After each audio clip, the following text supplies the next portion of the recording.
Okay, 19 ವರ್ಷ. ಈ 19 ವರ್ಷ ವಯಸ್ಸಿದ್ದಾಗ ಏನೇನು ಮಾಡ್ತಾ ಇರ್ತೀವಿ ನಾವು? ಈಗ ಎಲ್ಲರೂ 19 ವರ್ಷ ಮೀರಿದರೆ ಇರೋದಿರಿ.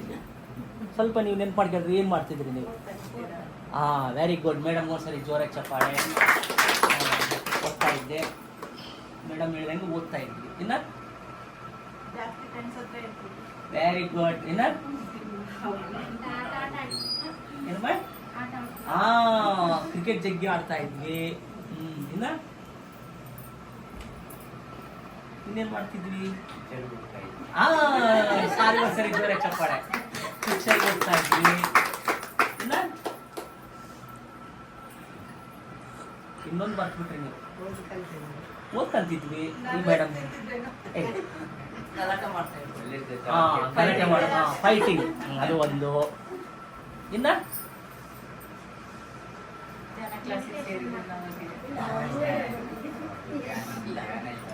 ಏನ್ ಮಾಡ್ತಾ ಇದ್ವಿ? ಇನ್ನೊಂದೇ ಗೊತ್ತಾ? ನಮ್ಮ ಬಳ್ಳಾರ ವುಮೆನ್ಸ್ ಕಾಲೇಜ್ ಐತಲ್ಲ, ಅಲ್ಲಿ ಹೋಗಿ ನಿಂದಿರ್ತಾ ಇದ್ವಿ. ಇದನ್ನ ಯಾರು ಹೇಳಿಲ್ಲ ನೋಡ್ರೆ. ಯಾಕೆ ನಿಂದಿರ್ತಿದ್ವಿ ವುಮೆನ್ಸ್ ಕಾಲೇಜ್ ಹತ್ರ? ಈ ಮೇಡಮ್ ಕ್ವಶನ್.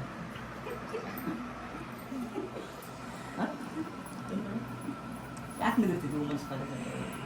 ನನ್ನ ವಯಸ್ಸು 19 ವರ್ಷ. ಕ್ರಿಕೆಟ್ ಆಡ್ತಾ ಇದ್ದೆ, ಸಿನಿಮಾ ನೋಡ್ತಾ ಇದ್ದೆ, ಜಗಳ ಮಾಡ್ತಿದ್ವಿ. ಮತ್ತೆ ಏನು ಮಾಡ್ತಾ ಇದ್ವಿ? ವುಮೆನ್ಸ್ ಕಾಲೇಜ್ ಹತ್ರ ಹೋಗಿ ನಿಂದಿರ್ತಾ ಇದ್ವಿ. ವುಮೆನ್ಸ್ ಕಾಲೇಜ್ ಹತ್ರ ಯಾಕೆ ನಿಂದಿರ್ತಿದ್ದೆ? ಅಲ್ಲಿ ಏಂಜಲ್ಸ್ ಇರ್ತಾ ಇದ್ರು.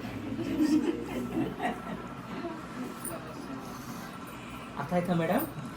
ಅಂದ್ರೆ ಈ ತರ ತುಂಟಾಟ ಜಾಸ್ತಿ. ಆ ವಯಸ್ಸಂಗ 19 ವರ್ಷ.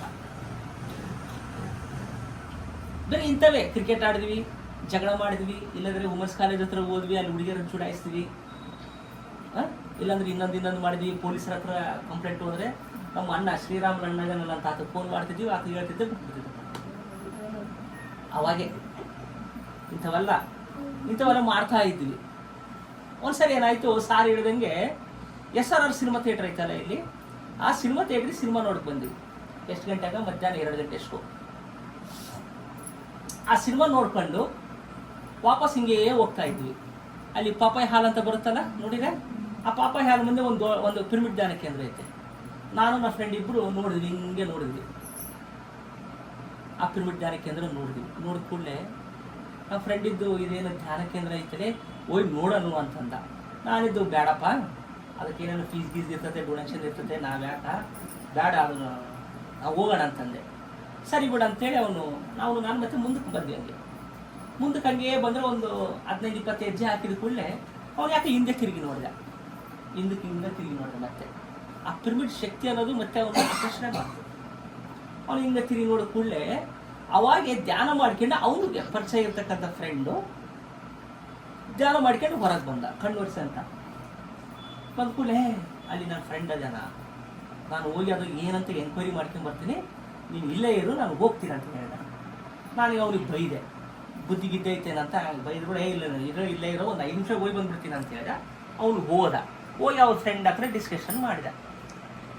ಅವನು ಇದು ಧ್ಯಾನ ಕೇಂದ್ರ, ಇಲ್ಲಿ ಧ್ಯಾನ ಮಾಡಿದರೆ ಒಳ್ಳೆ ಏಕಾಗ್ರತೆ, ನೆನಪಿನ ಶಕ್ತಿ ಬರ್ತತೆ. ನಾನು ಬೇರೆ 1 ವಾರ ಓದಿನೇ, ಕೆಮಿಸ್ಟ್ರಿಯಲ್ಲಿ 90% ಮಾಡೀನಿ, ಹಾಗೆ ಹೀಗೆ ಅಂತೇಳಿ ಅವನು ಅದ್ರ ಬಗ್ಗೆ ಎಲ್ಲ ಹೇಳ್ದ.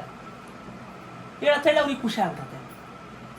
ಅವ ನನ್ನ ಕರೆದ, ಬಾ ಅಂತ. ದಿನಾಲಿ ಹಿಂಗೆ ಧ್ಯಾನ ಮಾಡಿದ್ರೆ ಒಳ್ಳೆ ಏಕಾಗ್ರತೆ, ನೆನಪಿನ ಶಕ್ತಿ ಬರೋದ್ರಿಂದ ನಾವು ಸ್ಟಡೀಸ್ನಲ್ಲಿ ಚೆನ್ನಾಗಿ ಒಳ್ಳೆ ಮಾರ್ಕ್ಸ್ ತಗ್ಬೋದು. ಇವ್ರು ಒಂದೇ ವಾರ ಓದಿನೇ ಇವ್ರಿಗೆ ಕೆಮಿಸ್ಟ್ರಿಯಲ್ಲಿ 90% ಮಾಡ್ಯಾರಂತೆ ಅಂತ ಎಲ್ಲ ಡೀಟೇಲಾಗಿ ಹೇಳ್ದ. ಹೇಳಿದ ಕೂಡಲೇ ನಾವು ಸ್ಟೂಡೆಂಟ್ಸ್ ಅಲ್ಲ, ನಮಗೇನಾಗ್ತದೆ, ಅಟ್ರಾಕ್ಷನ್ ಆಯಿತು. ಇದೇನಿದು ಚೆನ್ನಾಗೈತಲ್ಲ, ವರ್ಷಗಟ್ಟಲೆ ಓದಿದ್ರೆ ಅಷ್ಟು ಮಾರ್ಕ್ಸ್ ಬರೋದಿಲ್ಲ. 1 ವಾರ ಓದಿಬಿಟ್ರೆ, ಧ್ಯಾನ ಮಾಡಿ 1 ವಾರ ಓದಿದ್ರೆ 1 ವಾರದಾಗ 90% ಬರ್ತದೆ, ಬೇಸತ್ತಲ್ಲ ಅಂತ ಅನಿಸ್ತು ನಮಗೆ. ಅನಿಸ್ಕೊಳ್ಳೆ ನೋಡಿದ್ರೆ ಸರಿ, ಎಲ್ಲಿ ಮೇಲೆ ಹೋಗಕ್ಕಂತಂದ್ರು. ಅಲ್ಲಿ ಒಬ್ಬರು ಪಂಪರೆಡ್ಡಿ ಸಾರ್ ಅಂತಿದ್ರು, ಅವ್ರು ಕೂಡ ಹಿಂಗೆ ಧ್ಯಾನಪ್ಪ, ಇದು ಧ್ಯಾನ ಅಂದರೆ ಶ್ವಾಸದ ಮೇಲೆ ಗಮನ ಅಂತ ಹೇಳಿಕೊಟ್ರು. ಓದ್ವಿ ಮೇಲೆ. ನಾನು ನನ್ನ ಫ್ರೆಂಡ್ ಇಬ್ಬರು ಮೇಲೆ ಓದ್ವಿ. ಎಲ್ಲಿಗೆ? ಅಲ್ಲಿ ಪಿರಮಿಡ್ನಲ್ಲಿ. ಅಲ್ಲಿ ಕತ್ಲಿತ್ತು. ಇದ್ರಂಗೆ ಲೈಟ್ ಗೀಟ್ ಏನಿದ್ರು. ಇವಾಗ ಹೆಂಗೆ ನಾನು ಬರೋಕ್ಕಾದ್ರೆ ಕತ್ಲಿತ್ತ, ಇಲ್ಲಿ ಅದ್ರಂಗೆಲ್ಲ ಕತ್ಲಿತ್ತು. ಇದ್ರಂಗೆ ಎಲ್ಲರಲ್ಲೆಲ್ಲ ಕೂತ್ಕೊಂಡಿದ್ರು. ಮೇಲೆ ಓದ್ವಿ. ಅವನೊಂದು ಕಡೆ ಹೋಗ್ಯಾನ, ನಾನೊಂದು ಕಡೆ ಕೂತ್ಕೊಂಡಿದ್ದೀನಿ. ಆ ಕತ್ಲ ಗೊತ್ತಾಗಿಲ್ಲ. ಹೋಗಿ ಕಣ್ಣೆರಡು ಮುಚ್ಚಿಕೊಂಡು ಶ್ವಾಸ ಮೇಲೆ ಹೇಳಿದ್ರಲ್ಲ ಇವರು ಗಮನ ಕೊಟ್ಟರೆ ಅಂತ ಶ್ವಾಸ ಮೇಲೆ ಗಮನ ಕೊಟ್ಟಿದೆ ಅಂತ ಕುತ್ಕೊಂಡಾದ್ಮೇಲೆ ಅಲ್ಲಿ ಪಂಪರೆಡ್ಡಿ ಅಂತೇಳಿ ಅವರು ಎಬ್ಬಿಸಿದ್ರು. ಎಬ್ಬಿಸ್ಬೇಡ್ರಿ ಸರ್, ಧ್ಯಾನ ಚೆನ್ನಾಗೈತೆ, ಡಿಸ್ಟರ್ಬ್ ಮಾಡಬೇಡ್ರಿ ಅಂತಂದೆ. ಆ ಮುಂದೆ ಕೂಡ ಮತ್ತೆ ಇನ್ನೊಂದ್ಸರಿ ಅಂದರು, ಇಲ್ಲಪ್ಪ ನಾವು ಬೀಗ ಹಾಕೋಕು ಎದ್ದೇಳುವ ಅಂತಂದು. ಸರ್ ಡಿಸ್ಟರ್ಬ್ ಮಾಡಬೇಡ್ರಿ, ಚೆನ್ನಾಗೈತೆ ಅಂತ ನಾನು ಹೇಳ್ತಾನೆ. ಇಲ್ಲಿಲ್ಲಪ್ಪ, ನೀನು ಎದ್ದು ಬಾ ಹೊರಗ, ನನಗೆ ಹೇಳ್ತೀನಿ ಅಂತಂದೆ. ಏನಂತ ನಾನು ಅದನ್ನು ಜಗ್ಗಿ ಬೈಕ್ ಅಂತ ಕಣ್ಣು ಒರೆಸೆ ಅಂತ ಕೆಳಗಿಳಿದು ಬಂದೆ. ಬಂದು ಅಲ್ಲಪ್ಪ ನೀನು ಎಷ್ಟು ಗಂಟೆಗೆ ಹೋಗಿದ್ದು ಗೊತ್ತಾ ಧ್ಯಾನಕ್ಕೆ ಅಂತ. ಏನೇ ಸರ್ ಒಂದು 5:30 ಹೋಗಿರ್ತೀನಿ, 5:30 ಸುಮಾರು ಹೋಗಿರ್ತೀನಿ ಸರ್. ಮತ್ತು ಈಗ ಟೈಮ್ ಎಷ್ಟಾಯಿತು ನೋಡು ಅಂತ ಅಂದ. ಹಿಂಗೆ ನೋಡಿದೆ 8 ಗಂಟೆ ಆಗಿತ್ತು.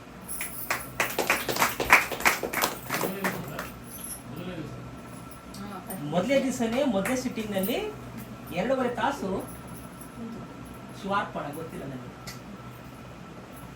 ನನಗೆ 5 ನಿಮಿಷ ಏನೋ ಮಾಡೀನಿ ಏನೋ ಅನ್ಸುತ್ತೆ. ಈಗಾಗಲೇ ಆ ಮೇಡಮ್ನವ್ರು ಯಾರಿಗೆ ಹೇಳಿದ್ರಲ್ಲಿ ಇಲ್ಲಿ ಆ ಮೇಡಮ್ ಹೇಳಿದ್ರಲ್ಲ ಹಂಗೆ 2.5 ತಾಸು ಕೂತ್ಕೊಂಡಿದ್ದೀನಿ. ಆ 2.5 ತಾಸಿನಲ್ಲಿ ನನಗೆ ಏನೇನು ಅನುಭವಗಳಾಗಬೇಕು ಅವೆಲ್ಲ ಅನುಭವಗಳಾಗ್ಬಿಟ್ಟು. ಅಂದರೆ ಎಷ್ಟೋ ಜನರು ದೇವ್ರುಗಳನ್ನ ನೋಡ್ತಾ ಇದ್ದೀನಿ. ನಾನು ಹತ್ರದ ಈಗಾಗಲೇ ಒಂದು ಸಿನಿಮಾ ನೋಡಿ ಬಂದಿನಲ್ಲ, ಇನ್ನೊಂದು ಸಿನಿಮಾ ನೋಡ್ತಾ ಇದ್ದೀನಿ ಏನೋ ಅನ್ಕೊಂಡಿದ್ದೀನಿ ನಾನು. ಈಗ 2 ಗಂಟೆಯಿಂದ 4-5 ಗಂಟೆವರೆಗೆ ಸಿನಿಮಾ ನೋಡಿ ಬಂದಿನಲ್ಲ, ಅಂಥದ್ದು ಯಾವುದು ಇನ್ನೊಂದು ಸಿನಿಮಾ ನೋಡ್ತಿದ್ದಂಗೆ ಅದೀನಿ ಏನೋ ಅಂತ ನಾನು ಅನ್ಕೊಂತಿದ್ದೀನಿ. ಅದೆಲ್ಲ ಏನು ಗೊತ್ತಾ, 3ನೇ ಕಣ್ಣಿನ ಅನುಭವಗಳಂತೆ. ನನಗೆ ಗೊತ್ತಿಲ್ಲ. ನಾನು ಎಲ್ಲೆಲ್ಲೋ ಹೋಗ್ತಾ ಇದ್ದೀನಿ, ಏನೇನೋ ಮಾಡ್ತಾ ಇದ್ದೀನಿ. ಎಷ್ಟೋ ಜನ ಬಂದು ಏನೇನೋ ಹೇಳ್ತಾ ಇದ್ದಾರೆ. ನಾನು ಎಲ್ಲೆಲ್ಲೋ ತಿರುಗಾಡ್ತಾ ಇದ್ದೀನಿ, ಆನಂದವಾಗಿ ಹೋಗ್ತಾನೆ ಐತೆ. ಅದು ಆಸ್ಟ್ರಲ್ ಟ್ರಾವೆಲ್ ಅಂತ ಗೊತ್ತಿಲ್ಲ ನನಗೆ. ಇವೆಲ್ಲ ಏನೇನೋ ವಿಚಿತ್ರ ಅನುಭವಗಳಾಗ್ಬಿಟ್ಟವ. ಆ 2.5 ತಾಸಲ್ಲಿ ನನಗೆ ಏನೋ ಒಂದು 5 ನಿಮಿಷ ಧ್ಯಾನ ಮಾಡಿನೇನೋ ಅನ್ನೋ ಫೀಲಿಂಗ್ ಅಷ್ಟೇ.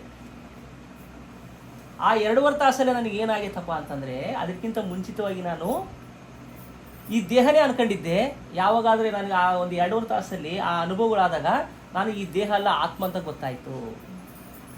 ದೇವರು ಬೇರೆ ಎಲ್ಲೂ ಇಲ್ಲ, ಆ ದೇವರು ನಾನೇ ಅಂತ ಗೊತ್ತಾಯಿತು. ಅವತ್ತಿನಿಂದ ಇವತ್ತಿನವರೆಗೂ ನಾನೇ ಸಾಕ್ಷಾತ್ ಭಗವಂತ ಅಂತೇಳಿ ಜೀವಿಸ್ತಾ ಇದ್ದೀನಿ.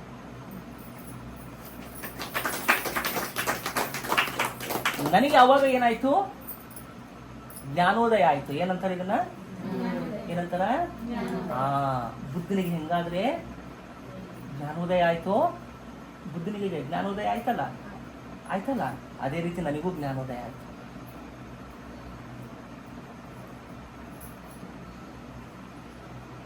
ಅವತ್ತಿನಿಂದ ನಿರಂತರವಾಗಿ ಧ್ಯಾನ ಮಾಡೋದು, ಎಲ್ಲರಿಗೆ ಧ್ಯಾನ ಹೇಳೋದು, ಧ್ಯಾನ ಪ್ರಚಾರ ಮಾಡೋದು.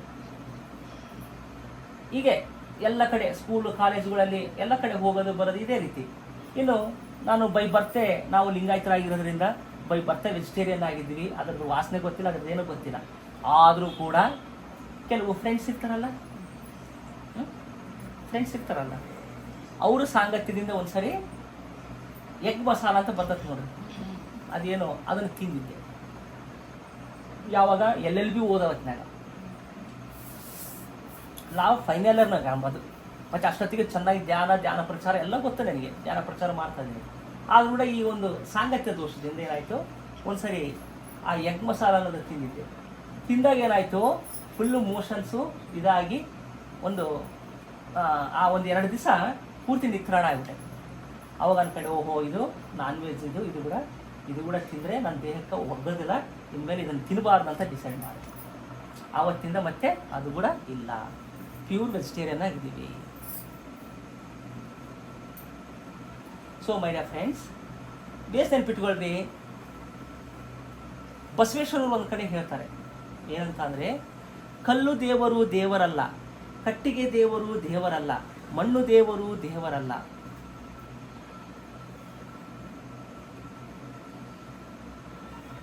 ಪಂಚಲೋಹಗಳಲ್ಲಿರುವಂತಹ ದೇವರು ದೇವರಲ್ಲ, ಸೇತು, ಬಂದು, ಗೋಕರ್ಣ, ಕೇದಾರನಾಥ ಮೊದಲಾದ ಪುಣ್ಯಕ್ಷೇತ್ರಗಳಲ್ಲಿರುವಂತಹ ದೇವರು ದೇವರಲ್ಲ, ತನ್ನನ್ನು ತಾನರಿತು ತಾನ್ಯಾರೆಂದು ತಿಳಿದೊಡೆ ತಾನೇ ನೋಡ ದೇವ ಕೂಡಲ ಸಂಗಮ ದೇವ ಅಂತ ಹೇಳ್ತಾರೆ.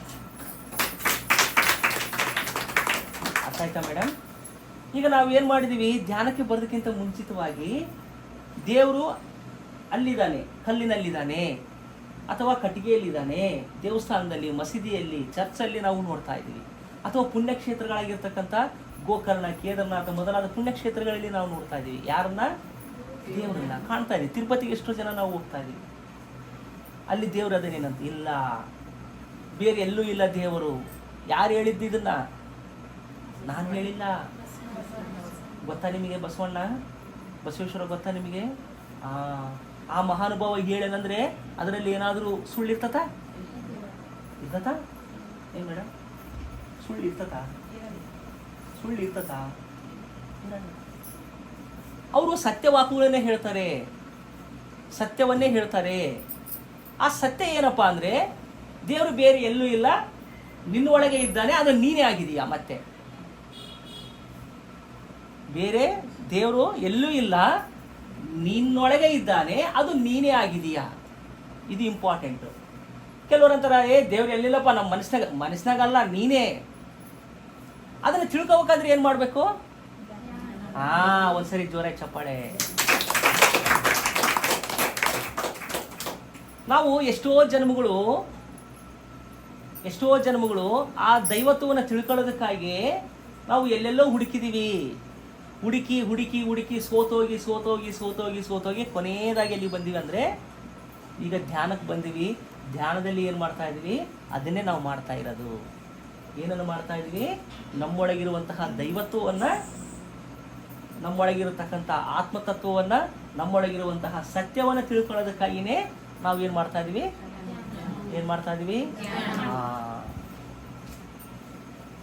ಕ್ಲಿಯರಾಗಿ ಹೇಳ್ಬಿಟ್ಟಿದ್ದಾರೆ ಬಸವೇಶ್ವರರು. ಏನಂತ? ತನ್ನನ್ನು ತಾನರಿತು. ಅರಿತು ಅಂದ್ರೆ ಅರ್ಥ ಆಗುತ್ತಲ್ಲ. ತನ್ನನ್ನು ತಾನರಿತು ತಾನ್ಯಾರೆಂದು ತಿಳಿದೊಡೆ, ತಾನೇ ದೇವ ನೋಡ ಕೂಡಲ ಸಂಗಮ ದೇವ. ಸ್ಪಷ್ಟವಾಗಿ ಅರ್ಥ ಆಗ್ತದಲ್ಲ ಕನ್ನಡ? ಎಷ್ಟು ಚೆನ್ನಾಗಿ ಹೇಳಿದ್ದಾರೆ ನೋಡ್ರಿ. ಮತ್ತೆ ನಮ್ಮನ್ನು ನಾವು ತಿಳ್ಕೊಳ್ಳೋದಂದ್ರೆ ಏನು? ಈ ಜನ್ಮದಲ್ಲಿ ನಾನು ಯಾರಪ್ಪ ಅಂದರೆ, ನನ್ನ ಹೆಸರು ಲಿಂಗನಗೌಡ, ನಮ್ಮ ಅಪ್ಪನ ಹೆಸರು ಮಲ್ಲನಗೌಡ, ನಮ್ಮ ತಾಯಿ ಹೆಸರು ಲಕ್ಷ್ಮೀದೇವಮ್ಮ, ನನ್ನ ಸ್ವಂತ ಊರು ಬಂದು ಹಿರೇಹಡ್ಲಿಗಿ ಗ್ರಾಮ, ಬಳ್ಳಾರಿ ತಾಲೂಕು, ಬಳ್ಳಾರಿ ಜಿಲ್ಲೆ. ಇದು ನನ್ನ ವಿಳಾಸ. ಹೌದಾ ಅಂತ ಹೇಳ್ತೀನಿ ನಾನು. ಹೌದಾ ಇಲ್ವಾ ಮೇಡಮ್? Yes sir no? ಈಗ ನಾನು ಯಾರಂದ್ರೆ ಏನಂತೀವಿ? ನಾನು ಇದನ್ನೇ ಹೇಳೋದು, ನನ್ನ ಅಡ್ರೆಸ್ ಹೇಳ್ತೀನಿ. ಈಗ ಈ ಮೇಡಮ್ ಇದ್ದಾರೆ. ಮೇಡಮ್ ನೀವು ಯಾರು ಮೇಡಮ್? ಹೇಳ್ರಿ, ನಿಮ್ಮ ಹೆಸರು ಹೇಳ್ರಿ. ಶಾರದಾ. ನಿಮ್ಮ ಯಜಮಾನ್ರ ಹೆಸರು? ನಾರಾಯಣಾಚಾರಿ. ಎಲ್ಲಿರ್ತೀರಿ? ಲಾಲಾ ಕಮಾನ್. ಎಷ್ಟನೇ ಮನೆ, ಎಷ್ಟನೇ ವಾರ್ಡಾಗೆಲ್ಲ ನಿಮ್ಮ ಅಡ್ರೆಸ್ ಅಲ್ಲೇ ಹೇಳ್ತೀರಿ. ಹೌದಲ್ಲ? ಅವಾಗ ನೀವು ಯಾರಂತ ಗೊತ್ತು ನಿಮಗೆ. ಆದರೆ ನಮ್ಮೊಳಗಿರ್ತಕ್ಕಂಥ ಆತ್ಮದ ಬಗ್ಗೆ ನಮಗೆ ಗೊತ್ತಿಲ್ಲಲ್ಲ. ಈ ದೇಹದ ಅಡ್ರೆಸ್ ಗೊತ್ತು. Okay madam? ಈ ದೇಹಕ್ಕೆ ಒಂದು ಅಡ್ರೆಸ್ ಐತೆ. ನಿಮಗೆ, ನಿಮ್ಮ ದೇಹಕ್ಕೆ, ನಿಮ್ಮ ಮನೆಗೆ ಹೋಗಕ್ಕೆ ಒಂದು ಅಡ್ರೆಸ್ ಐತೆ. ಹೌದಲ್ಲ? ಆದರೆ ನಮ್ಮೊಳಗಿರ್ತಕ್ಕಂಥ ಆತ್ಮಕ್ಕೆ ಅಡ್ರೆಸ್ ಬೇಕಾ ಬೇಡವಾ? ಅಡ್ರೆಸ್ ತಿಳ್ಕೋಬೇಕಾ ಬೇಡವಾ? ಆ ತಿಳ್ಕೊಳ್ಳುವಂತಹ ಪ್ರಯತ್ನವೇ ಧ್ಯಾನ. ಈಗ ನೀವು ಬಂದಿರಿ, ಇಲ್ಲಿ ಬಂದಿರಿ, ಮನೆಗೆ ಹೋಗೋ ಅಡ್ರೆಸ್ ಮರ್ತ್ಬಿಟ್ರಿ ಅನ್ಕೊಳ್ರಿ, ಏನು ಮಾಡ್ತೀರಿ ಅವಾಗ?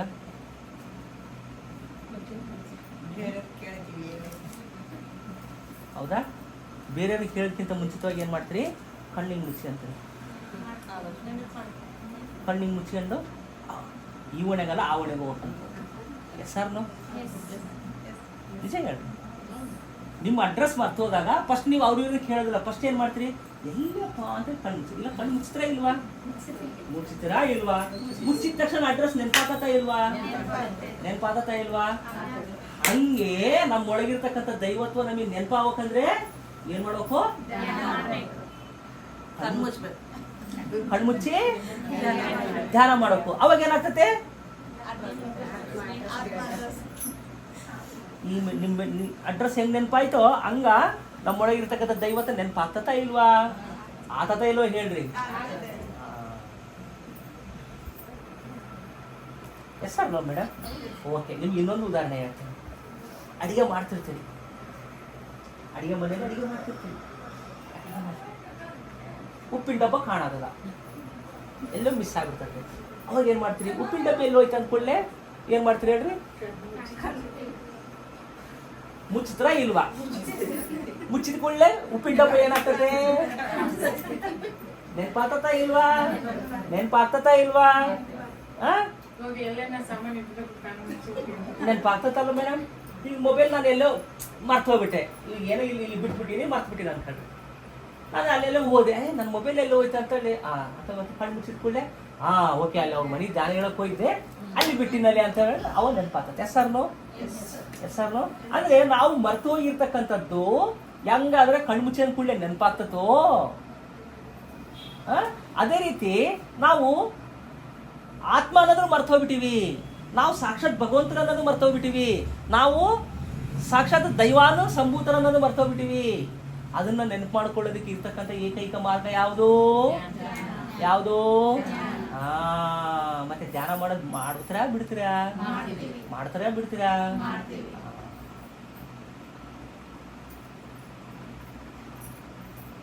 ಎಷ್ಟು ಬೇಸತ್ತಲ್ಲ ಇದು? ನಿಮ್ಮ ವಿಳಾಸನ ನೀವು ತಿಳಿತಕ್ಕಂಥ ಒಂದು ಮಾರ್ಗ ಇದು. ಯಾವಾಗಾದ್ರೆ ನಮ್ಮ ಅಡ್ರೆಸ್ ಗೊತ್ತಾದ ಕೂಡಲೇ ಸೀದಾ ನಮ್ಮ ಮನೆಗೆ ಹೋಗ್ತೀವಿ, ಹೌದಾ? ಅದೇ ರೀತಿ ನಾವು ಕಣ್ಣೆರಡು ಮುಚ್ಚಿಕೊಂಡು ಶ್ವಾಸ ಮೇಲೆ ಗಮನ ಕೊಟ್ಟಾಗ ಏನಾಗ್ತದೆ? ನಾನು ಒಂದು ಆತ್ಮ ಪದಾರ್ಥ, ನಾನು ಈ ಒಂದು ದೇಹನ ತಗೊಂಡಿನಿ ಅಷ್ಟೇ, ಈ ದೇಹದಲ್ಲಿರ್ತಕ್ಕಂಥ ನಾನು ದೈವತ್ವ, ನಾನು ಆತ್ಮ, ನಾನು ಈ ಭೂಮಿ ಬರೋದಕ್ಕಿಂತ ಮುಂಚಿತವಾಗಿ ನಾನು ಅಲ್ಲಿ ಸತ್ಯಲೋಕ ಅನ್ನೋದ್ರಲ್ಲಿ ಇದ್ದೆ, ಅಂದ್ರೆ ನಮ್ಮ ಮನೆ ಅಲ್ಲೇ ಐತೆ. ಆ ಸತ್ಯಲೋಕದಲ್ಲಿ ಒಬ್ಬ ಪೂರ್ಣಾತ್ಮ ಅಂತ ನಮ್ಮ ಅಪ್ಪ ಇದ್ದಾನೆ, ನಮ್ಮ ತಂದೆ ಇದ್ದಾನೆ ಅಂತ ನಮಗೆ ಅಡ್ರೆಸ್ ಗೊತ್ತಾಗ್ತತೆ. ಎಲ್ಲಿಂದ ಬಂದೀವಿ, ಯಾಕೆ ಬಂದೀವಿ, ಮತ್ತೆ ಬಂದ ತಕ್ಷಣ ಇಲ್ಲಿ ಕೆಲಸ ಮುಗಿದ್ಮೇಲೆ ಮತ್ತೆ ಅಲ್ಲಿಗೆ ಹೋಗ್ಬೇಕಂತೇಳಿ ನಿನಗೆ ಏನಾಗ್ತತೆ? ಸರಿಯಾದಂತಹ ಅಡ್ರೆಸ್ ನಿನಗೆ ಕ್ಲಿಯರ್ ಆಗಿ ಗೊತ್ತಾಗ್ತತೆ. ಈಗ ಇಲ್ಲಿ ಮೇಡಮ್ ಬಂದಾಳ, ಧ್ಯಾನ ಮಾಡಿದ್ಲು, ಅಡ್ರೆಸ್ ಮರ್ತ್ಬಿಟ್ಲು, ಯಾಕಡೆ ಹೋಗೋ ಗೊತ್ತಾಗೋದಿಲ್ಲ. ಕೆಲಸ ಮುಗೀತು, ಧ್ಯಾನ ಮುಗಿದು ಹೋಗ್ಬೇಕು ನೀವು ಮನೆಗೆ. ನೀವು ಮನೆಗೆ ಹೋಗ್ಬೇಕಾದ್ರೆ ನಿಮ್ಗೆ ಅಡ್ರೆಸ್ ಮರ್ತು ಹೋಗ್ಬಿಟ್ಟಿರಿ, ಅವಾಗ ಏನಾಗ್ತದೆ? ಎಲ್ಲಿಗೆ ಹೋಗೋ ಗೊತ್ತಾಗೋದಿಲ್ಲ. ಸೊ ಅದೇ ರೀತಿ ನಾವು ದೇಹ ಬಿಟ್ಟಾಗ ನಾವು ಎಲ್ಲಿಗೆ ಹೋಗಂತ ನಮಗೆ ಕೂಡ ಗೊತ್ತಾಗೋದಿಲ್ಲ. ಅದೇ ನೀನು ಧ್ಯಾನ ಮಾಡಿದ್ರೆ ಅವಾಗ ಏನಾಗ್ತದೆ? ನಿನ್ನ ಅಡ್ರೆಸ್ ಗೊತ್ತಾಗುತ್ತೆ, ನಿನ್ನ ವಿಳಾಸ ಗೊತ್ತಾಗ್ತದೆ, ಏನಂತ ನೀನು ಎಲ್ಲಿಂದ ಬಂದಿ ಅಂತ ಗೊತ್ತಾಗ್ತತೆ, ನಿನ್ನ ತಂದೆ ನಿಜವಾದ ತಂದೆ ಯಾರಂತ ಗೊತ್ತಾಗ್ತತೆ, ಆಮೇಲೆ ನಿಜವಾದಂತಹ ನೀನು ಯಾವ ಲೋಕದಿಂದ ಬಂದಿ ಅಂತ ಗೊತ್ತಾಗ್ತತೆ. ಇಲ್ಲಿ ಬಂದು ಇಲ್ಲಿ ಪಾತ್ರ ಮುಗಿಸ್ಕೊಂಡು ನಿನ್ನ ಕೆಲಸ ಮುಗಿಸ್ಕೊಂಡು ನೀನು ದೇಹ ಬಿಡ್ತೀಯಲ್ಲ, ಆವಾಗ ಮತ್ತೆ ನೇರವಾಗಿ ಅಲ್ಲಿಗೆ ಹೋಗ್ತೀಯ. ಅವಾಗ ನಿನಗೆ ಅಡ್ರೆಸ್ಸು ಕ್ಲಿಯರಾಗಿ ನಿನ್ನ ಮೈಂಡ್ನಲ್ಲಿ ಇತ್ತಪ್ಪ ಅಂದ್ರೆ ನೀನೇನು ಮಾಡ್ತೀಯ? ಕ್ಲಿಯರಾಗಿ ಅಲ್ಲೇ ಸೇರ್ಕೊಂತೀಯ, ಹೌದಲ್ಲ? Yes sir madam? ಅಡ್ರೆಸ್ ಮರ್ತೋಗ್ಬಿಟ್ರೆ ಅಲ್ಲೇ ತಿರುಗ್ತಾ ಇರ್ತೀವಿ. ಈ ಅಡ್ರೆಸ್ ಇಲ್ಲಿ ಮರ್ತು ಬಿಟ್ಟಿವಿ ಅನ್ಕೊಂಡ್ರಿ, ಇಲ್ಲೇ ತಿರುಗ್ತೀವಿ. ಇದು ಯಾವ ಏರಿಯಾ? ಇದು ಲಾಲಕಮ್ಮ. ಈ ಲಾಲಕಮ್ಮನಲ್ಲೇ ತಿರುಗ್ತಿರ್ತೀವಿ, ಗರ ಗರ ಗರ ಗರ ಗರ ಗರ. ಅಡ್ರೆಸ್ ಮರ್ತು ಬಿಟ್ರೆ, ಅದೇ ಅಡ್ರೆಸ್ ಗೊತ್ತಿದ್ರೆ ಸೀದಾ ಮನೆಗೆ ಹೋಗ್ತೀವಿ, ಹೌದಲ್ಲ? ಅದೇ ರೀತಿ ನಾವು ಈ ದೇಹ ಬಿಟ್ಟಾಗ ಸರಿಯಾದ ನಮಗೆ ಅಡ್ರೆಸ್ ಗೊತ್ತಿದ್ರೆ ಏನಾಗ್ತದೆ?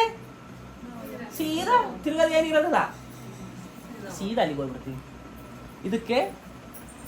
ಇದಕ್ಕಾಗಿನೇ ಏನು ಮಾಡ್ಬೇಕು ನಾವು? ಏನು ಮಾಡಬೇಕು? ಏನನ್ನ ಕಷ್ಟ ಇದೆಯಾ?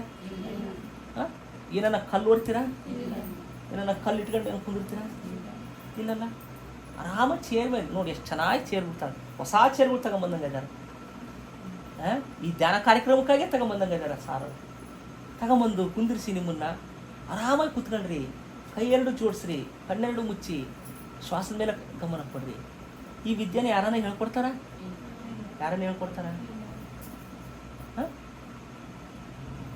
ಇದು ಸಿಗುವಂಥದ್ದು ಕೂಡ ಕೆಲವು ಜನಕ್ಕೆ ಮಾತ್ರ, ಇದು ಎಲ್ಲರಿಗೂ ಸಿಗೋದಿಲ್ಲ. ಈ ಏರಿಯಾದಲ್ಲಿ ಎಷ್ಟು ಜನ ಇದ್ದಾರೆ? ನೂರಾರು ಸಾವಿರಾರು ಜನ ಇದ್ದಾರೆ. ಆದರೆ ಇಲ್ಲಿ ನೀವು ಬಂದಿರೋದು ಮಾತ್ರ ಒಂದು 20-25 ಜನ, 15-20 ಜನ ಇದ್ದೀರಿ. ಅಂದರೆ ಕಾರಣ ಏನು? ಗತ ಜನ್ಮದಲ್ಲಿ ನಿಮ್ಮಲ್ಲಿ ಏನೋ ಒಂದು ಏನೈತೆ? ಏನು ಮಾಡಿರಿ ಮೇಡಮ್? ಪುಣ್ಯ ಮಾಡಿಲ್ಲ, ಪಾಪ ಮಾಡಿರಿ. ಮೇಡಮ್ ಬರೋದಿಲ್ಲ. ವೆರಿ ಗುಡ್ ಮೇಡಮ್, ಸರಿ ಜೋರ ಎಷ್ಟೋ ಪುಣ್ಯ ಮಾಡಿದ್ದಕ್ಕಾಗಿ, ಎಷ್ಟೋ ಸಂಸ್ಕಾರ ಇರೋದಕ್ಕಾಗಿ ಇವತ್ತು ಧ್ಯಾನಕ್ಕೆ ಬಂದಾರೆ. ಧ್ಯಾನ ಆಶಮಾಶಿ ಯಾರಿಗೂ ಸಿಗೋದಿಲ್ಲ, ಯಾರಿಗೂ ಗೊತ್ತಾಗೋದಿಲ್ಲ. ಮತ್ತೆ ಧ್ಯಾನ ನಿಮಗೆ ಪರಿಚಯ ಹೆಂಗಾಯ್ತು? ಯಾರು ಹೇಳ್ಕೊಟ್ರು ನಿಮಗೆ? ಯಾರು ಹೇಳ್ಕೊಟ್ರು? ಯಾರು? ಇವ್ರು ಹೇಳ್ಕೊಟ್ರ? ಅಯ್ಯಮ್ಮ.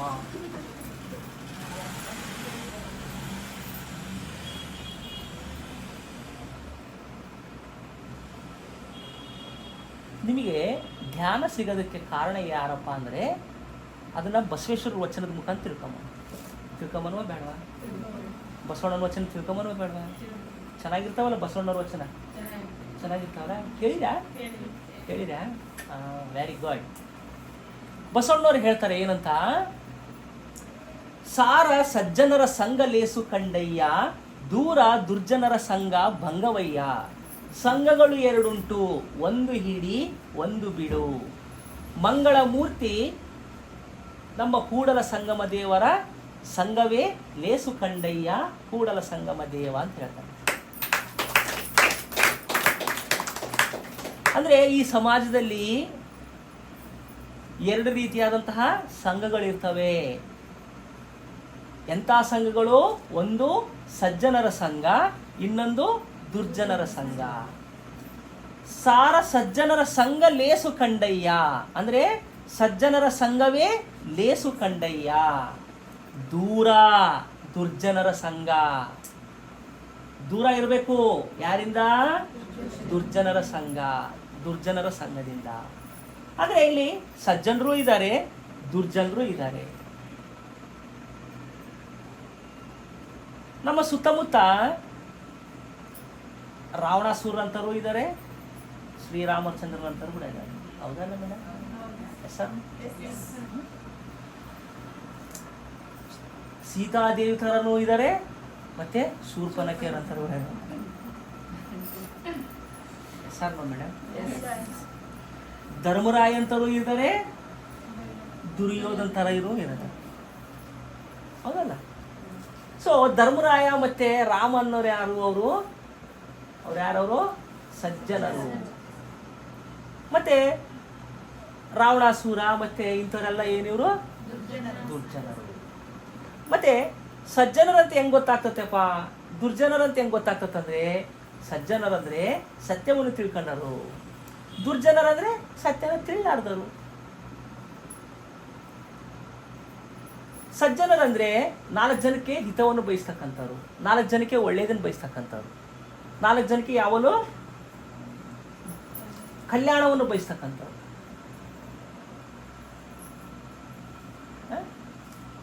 ಅದೇ ದುರ್ಜನರಾದರೆ ಏನು ಮಾಡ್ತಾರೆ? ಎಲ್ಲರೂ ನನ್ನ ಕಾಲೇ ಹಿಡ್ಕೋಬೇಕು, ಎಲ್ಲರೂ ನನ್ನ ಕಾಲು ಕೆಳಗೆ ಇದು ಮಾಡಬೇಕು. ಅವನಲ್ಲಿ ಅವನ ತಕ್ಕ ಇರೋ ಏನೈತೆ ಅದನ್ನೆಲ್ಲ ದೋಚ್ಕೊಂಡು ತಿಂತಿರ್ತಾನೆ. ಅವನು ಆಹಾರಕ್ಕಾಗಿ ಇನ್ನೊಂದು ಜೀವನ ಹಿಂಸೆ ಮಾಡ್ತಿರ್ತಾನೆ. ದುಡ್ಡಿನ ಆಸೆ ಏನು ಬೇಕಾದ್ರೂ ಮಾಡ್ತಾನೆ ಅವನು. ಹೌದು, ಅಂಥವ್ರನ್ನೇನಂತೀವಿ ನಾವು? ಸಾರ ಸಜ್ಜನರ ಸಂಘ ಲೇಸು ಕಂಡಯ್ಯ, ದೂರ ದುರ್ಜನರ ಸಂಘ ಭಂಗವಯ್ಯ.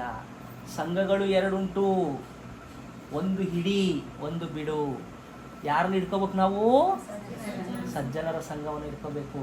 ಬಿಡ್ಬೇಕಾಗಿರೋದು ಯಾರನ್ನ? ದುರ್ಜನರ ಸಂಘನ. ಮಂಗಳ ಮೂರ್ತಿ ನಮ್ಮ ಕೂಡಲ ಸಂಗಮ ದೇವರ ಸಂಘವೇ ಲೇಸು ಕಂಡಯ್ಯ. ಅಂದ್ರೆ ಮಂಗಳ ಮೂರ್ತಿ ಆಗಿರ್ತಕ್ಕಂಥ, ಅಂದ್ರೆ ಮಂಗಳ ಮೂರ್ತಿ ಅಂದ್ರೆ ಯಾರನ್ನಂತೀವಿ ನಾವು? ಮಂಗಳ ಅಂದ್ರೆ ಎಲ್ಲರಿಗೆ ಒಳ್ಳೆಯದನ್ನು ಬಯಸ್ತಕ್ಕಂಥವ್ರು, ಒಳ್ಳೆಯದನ್ನು ಬಯಸ್ತಕ್ಕಂಥವ್ರನ್ನೆಲ್ಲರನ್ನ ಏನಂತೀವಿ ನಾವು? ಮಂಗಳ ಮೂರ್ತಿ ಅಂತ ಹೇಳ್ತೀವಿ. ಮತ್ತೆ ಹನುಮಂತರಾವ್ ಸರ್ ಅವರು ಮಂಗಳ ಮೂರ್ತಿ ಆಗಿರೋದ್ರಿಂದನೇ ಇವತ್ತು ನೀವೆಲ್ಲರೂ ಏನಾಗಿರಿ? ಮಂಗಳ ಮೂರ್ತಿ ಸಂಘ ನೀವು ಏನು ಮಾಡಿದ್ರಿ? ಮಂಗಳ ಮೂರ್ತಿ ಸಂಘವೇ ಲೇಸು ಕಂಡಯ್ಯ, ಕೂಡಲ ಸಂಗಮ ದೇವ ಅಂತಾರೆ. ಅಂದರೆ ಮಂಗಳ ಮೂರ್ತಿ ಅಂದರೆ ಯಾರಿಲ್ಲಿ? ಎಲ್ಲರಿಗೂ ಒಳ್ಳೇದು ಬಯಸ್ತಕ್ಕಂಥವ್ರು, ಎಲ್ಲರಿಗೆ ಕೆಟ್ಟದ್ದು ಬಯಸಲಾರ್ದಂಗೆ ಒಳ್ಳೆಯದನ್ನು ಬಯಸ್ತಕ್ಕಂಥವ್ರು, ಮತ್ತು ಯಾವಾಗಲೂ ಧ್ಯಾನ ಮಾಡಿ ಮತ್ತು ಸಸ್ಯಾಹಾರಿಯಾಗಿ ಈ ಲೋಕ ಕಲ್ಯಾಣಕ್ಕಾಗಿ ತಮ್ಮನ್ನು ತಾವು ತೊಡಸ್ಕೊಂಡಿರ್ತಕ್ಕಂಥ ಯಾರಿರ್ತಾರೋ ಅವರೆಲ್ಲರೂ ಮಂಗಳ ಮೂರ್ತಿಗಳೇ. ಅಂತ ಮಂಗಳ ಮೂರ್ತಿ ಯಾರಪ್ಪ ಅಂದರೆ ಯಾರು ಸಂಘ ಮಾಡಿರಿ ನೀವು? ಈ ಮಹಾನ್ ಭಾವನ ಮಂಗಳ ಮೂರ್ತಿ, ಈ ಮಹಾನ್ ಭಾವನ ಸಂಘದಿಂದನೇ ನೀವೆಲ್ಲರೂ ಧ್ಯಾನಕ್ಕೆ ಬಂದಿರಿ. ಹೌದಾ ಇಲ್ವಾ? ಮತ್ತೆ ಮಂಗಳಮೂರ್ತಿ ನಿಮ್ಮ ಎದುರಿಗೆ ಇದಾರೆ ಇಲ್ವಾ? ಅಯ್ಯ ರಾಮ, ಅರ್ಥ ಆಗ್ಲಿಲ್ಲ ಮೇಡಮ್? ಅರ್ಥ ಆಯ್ತಾ? ಮಂಗಳಮೂರ್ತಿ ಅಂದ್ರೆ ಯಾರು? ನಮ್ಮ ಹನುಮಂತರಾವ್ ಸಾರ್ ಥರ ಇರ್ಬೇಕಷ್ಟೇ. ಹನುಮಂತರಾವ್ ಸಾರ್ ಏನು ಮಾಡ್ತಾರೆ? ಅವರು ಸುಮಾರು ಒಂದು 15 ವರ್ಷದಿಂದ ಧ್ಯಾನ ಮಾಡ್ತಾ ಇದ್ದಾರೆ. ಅವರು ಧ್ಯಾನ ಮಾಡ್ತಾ ಇದ್ದಾರೆ, ವೆಜಿಟೇರಿಯನ್ ಆಗಿದ್ದಾರೆ, ಮತ್ತೆ ಎಲ್ಲರಿಗೂ ಧ್ಯಾನವನ್ನು ಹೇಳ್ಕೊಡ್ತಾ ಇದ್ದಾರೆ. ಮತ್ತೆ ಎಷ್ಟೋ ಪಿರಮಿಡ್ಗಳನ್ನ ಕಟ್ಟಿಸಿದ್ದಾರೆ. ಆಮೇಲೆ ಎಷ್ಟೋ ಇಂಥರ ಮಂಡಲ ಧ್ಯಾನ ಕಾರ್ಯಕ್ರಮಗಳು ಆಯೋಜನೆ ಮಾಡ್ತಿರ್ತಾರೆ. ಮತ್ತೆ ಮಂಗಳಮೂರ್ತಿ ಯಾರು? ಹನುಮಂತರಾವ್ ಸರ್. ಅವರು ಸಂಘ ಮಾಡಿದ್ದಕ್ಕಾಗಿ ನಿಮ್ಗೆಲ್ಲರಿಗೆ ಏನು ಸಿಕ್ತು? ಏನು ಸಿಕ್ತು? ಮತ್ತೆ ನಾವು ಯಾರ ಜೊತೆ ಇರಬೇಕು? ಸಜ್ಜನರ ಸಂಘದ ಜೊತೆ ಇರಬೇಕು. ಮಂಗಳಮೂರ್ತಿ ಆಗಿರ್ತಕ್ಕಂಥ ಆ ಒಂದು ಅಂದ್ರೆ ಕೂಡಲ ಸಂಗಮ ದೇವ ಅಂದ್ರೆ ಯಾರಲ್ಲ ಅಂದ್ರೆ ಒಳ್ಳೆಯದನ್ನು ಬಯಸ್ತಾರೆ, ಅವ್ರ ಜೊತೆಯಲ್ಲಿದ್ರೆ ಏನಾಗ್ತೀವಿ? ಏನಾಗ್ತೀವಿ? ನಾವು ಕೂಡ ಏನಾಗ್ತೀವಿ? ಅಯ್ಯೋ, ಸಜ್ಜನರ ಸಂಘದಿಂದ ನಾವು ಕೂಡ ಏನಾಗ್ತೀವಿ? ಮಂಗಳಮೂರ್ತಿ ಆಗ್ತೀವಿ. ದುರ್ಜನರ ಸಂಘ ಇದ್ರೆ ಏನ್ ಮೇಡಮ್? ಇಸ್ಪೆಟ್ ಆರ್ಡರ್ ಜೊತೆಗಿದ್ರೆ ಏನಾಗ್ತತೆ? ಹೌದಲ್ಲ? ಎಲ್ಲರೂ ಧ್ಯಾನ ಮಾಡೋರ್ ಜೊತೆಗಿದ್ರೆ ಏನಾಗ್ತೀರಿ ನೀವು ಕೂಡ? Yes sir no? Very good. ಅರ್ಥ ಆಯ್ತಾ ಮೇಡಮ್? ಹಂಗಾಗಿ ನಾವು ಯಾರ ಜೊತೆ ಇರಬೇಕು? ಸಜ್ಜನರ ಜೊತೆ ಇರಬೇಕು, ದುರ್ಜನರಿಂದ ದೂರ ಇರಬೇಕು. ಈ ಸಜ್ಜನರಿಂದ ಏನೇನು ಲಾಭ ಬರ್ತದೆ ನಿಮಗೆ? ಈ ಮಂಗಳಮೂರ್ತಿಯಿಂದ ನಿಮಗೆ ಏನಾಯ್ತು? ಆರೋಗ್ಯ ಚೆನ್ನಾಗಿರುತ್ತೆ. ಅಂದ್ರೆ ಈ ಮಂಗಳಮೂರ್ತಿಗಳಿಂದ ಏನಾಯ್ತು ನಿಮಗೆ? ಧ್ಯಾನ ಅನ್ನೋದು ಸಿಕ್ತು. ಫಸ್ಟ್ ಧ್ಯಾನದ ಬಗ್ಗೆ ಅರಿವಾಯ್ತು. Yes sir no madam? Yes sir. ಧ್ಯಾನದ ಬಗ್ಗೆ ನಿಮಗೆ ಒಳ್ಳೆ ಮಾಹಿತಿ ಸಿಕ್ತು. ಸೊ ನಿಮಗೆ ಧ್ಯಾನ ಸಿಕ್ತು. ಹಂಗಾಗಿ ನೀವು ಏನು ಮಾಡಿದ್ರಿ? ಪ್ರತಿದಿನ ಈಗ ಧ್ಯಾನ ಮಾಡ್ತಾ ಇದ್ರಿ. ಇಲ್ಲಿ ಎಷ್ಟು ದಿವಸ ಇಟ್ಕೊಂಡಿದ್ದಾರೆ? 41 ದಿನ. Very good. ಒಂದ್ಸರಿ ಜೋರಾಗಿ ಚಪ್ಪಾಳೆ. ಈಗ ಎಲ್ಲರೂ ಹೊಸದಾಗಿ ಬಂದಿರಿ, ಹೌದಾ? Yes sir madam. ಇವತ್ತು 17ನೇ ದಿನ, ಹೌದಾ? ಈ 17 ದಿನ ಆಯ್ತು ನೀವು ಧ್ಯಾನ ಮಾಡಕ್ಕ, ಹೌದಲ್ವಾ? ಸೊ ಇಂಥ ಮಂಗಳಮೂರ್ತಿಗಳಿಂದ ಏನಾಗ್ತೀರಿ ಅಂದರೆ, ಫಸ್ಟ್ ನೀವು 41 ದಿನ ಧ್ಯಾನ ಮಾಡ್ತೀರಿ. ಅವಾಗ ಏನಾಗ್ತೀರಿ? ನೀವು ಧ್ಯಾನಿ ಆಗ್ತೀರಿ. ಏನಾಗ್ತೀರಿ? ಧ್ಯಾನಿ ಅಂದ್ರೆ ಯಾರು?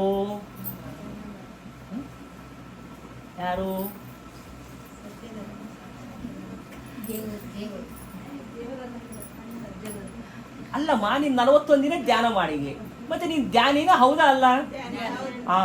ಮತ್ತೆ ನಾವೇ ತನ್ಕೊಂಡ್ರಲ್ಲ.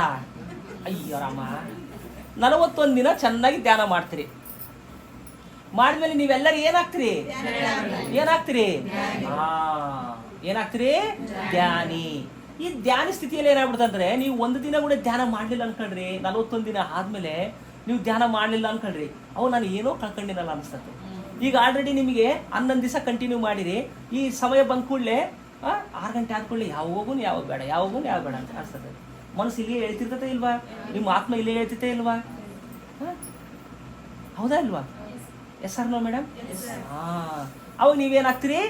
ಧ್ಯಾನಿ ಆಗ್ತೀರಿ. ಅಂದ್ರೆ ನಿಮಗೆ ಧ್ಯಾನದ ಬಗ್ಗೆ ಗೊತ್ತಾದ ಮೇಲೆ, ಧ್ಯಾನ ಅಭ್ಯಾಸ ಮಾಡಿದ್ಮೇಲೆ, 41 ದಿನ ಅಭ್ಯಾಸ ಮಾಡಿದ್ಮೇಲೆ, ನಾನು ಧ್ಯಾನ ಇಲ್ಲ ಅಂದ್ರೆ ನನ್ನ ಕೈಲಿ ಇರೋದು ಆಗೋದಿಲ್ಲಪ್ಪ ಅಂತ ಅನ್ಸ್ಬಿಡ್ತದೆ.